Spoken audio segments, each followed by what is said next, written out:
ഇന്നത്തെ വീഡിയോയിലേക്ക് എല്ലാവർക്കും സ്വാഗതം. ഇന്ന് നോക്കിയപ്പോൾ പച്ചക്കറി ഒന്നും കണ്ടില്ല കേട്ടോ. അപ്പം ഞാൻ കുറച്ച് ബസുമതി റൈസ് ഇരുന്നു, അത് ഫ്രൈഡ് റൈസ് ഉണ്ടാക്കാമെന്ന് വിചാരിച്ചു. ഒരു 2 ഗ്ലാസ് അരി എടുത്തൊന്ന് വേവിച്ച് വെച്ചിട്ടുണ്ട്. ഇഞ്ചി, വെളുത്തുള്ളി, സ്പ്രിംഗ് ഓണിയൻ്റെ വൈറ്റ് പോർഷൻ, സെല്ലറി, 2-3 മുട്ട, ക്യാപ്സിക്കം, ബീൻസ്, ക്യാരറ്റ്, സ്പ്രിംഗ് ഓണിയൻ്റെ ഗ്രീൻ പോർഷൻ, ശകലം ചിക്കൻ ഒന്ന് വറുത്തെടുത്ത് വെച്ചിട്ടുണ്ട്.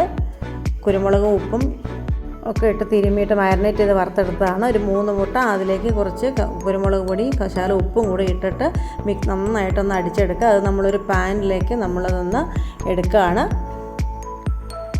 അതൊന്ന് നന്നായിട്ട് ചിക്കി പൊരിച്ചെടുക്കാം. മുട്ട അധികം അങ്ങ് ഫ്രൈ ആയി കഴിഞ്ഞാൽ അതിൻ്റെ ടേസ്റ്റ് അങ്ങ് മാറും കേട്ടോ. നമുക്കതൊരു ബൗളിലേക്ക് മാറ്റിയെടുക്കാം കേട്ടോ. നമ്മൾ ചിക്കൻ വറുത്ത് വെച്ചിരുന്ന എണ്ണ ശകലം ഉണ്ടായിരുന്നു, അത് നമ്മളിതിലേക്കൊന്ന് എടുക്കുകയാണ്. സെയിം പാൻ തന്നെയാണ് ഉപയോഗിക്കുന്നത്. അതിലേക്ക് നമ്മൾ ഇഞ്ചിയും വെളുത്തുള്ളിയും കൂടി ഒന്ന് നന്നായിട്ടൊന്ന് വരട്ടിയെടുക്കാം. അതിൻ്റെ സ്പ്രിംഗ് ഓണിയൻ്റെ വൈറ്റ് പോർഷൻ ഇട്ട് കൊടുത്തിട്ടുണ്ട്. സെല്ലറി ഇട്ട് കൊടുത്തു.